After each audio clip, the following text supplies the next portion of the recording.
বিয়ে বাড়ির আগের পার্ট যারা দেখোনি তারা ঝটপট করে দেখে নাও, চ্যানেলে দেওয়া আছে। কি করছো তোমরা?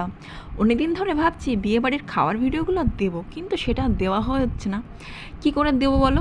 আমি তো কিছুদিন আগে হসপিটাল থেকে বাড়ি আসলাম অপারেশন হয়ে, তবে আগের থেকে একটু সুস্থ আছি বলে ভিডিওগুলো দিতে পারছি। তবে যাই হোক, প্রথমে খাওয়ার মেনুতে ছিল চা কফি, তো এই দুটো আমি একটাও খাইনি, কারণ বিয়ে বাড়ি বা অনুষ্ঠান বাড়িতে আমি চা কফি একদমই খাই না।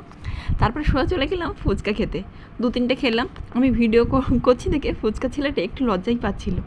তারপরে চলে গেলাম শুধু চিকেন পকোড়াতে। আমার আবার চিকেন কাবাব বা পনির টিক্কা থেকে চিকেন পকোড়া বেশি খেতে ভালো লাগে।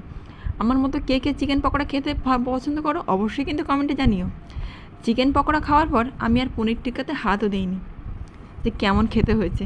তারপরে একটা পাইনঅ্যাপেল ফ্লেভার জুস নিলাম। তবে মেন কোর্সে কিন্তু দারুণ দারুণ খাবারের অপশান আছে, ওটা কিন্তু খুব তাড়াতাড়ি ভিডিওটা চ্যানেলে দিয়ে দেবো। দেখতে হলে চ্যানেলটা সাবস্ক্রাইব করে কিন্তু পাশে থাকতে হবে। আর ভিডিওটা যদি ভালো লাগে লাইক করো। টাটা।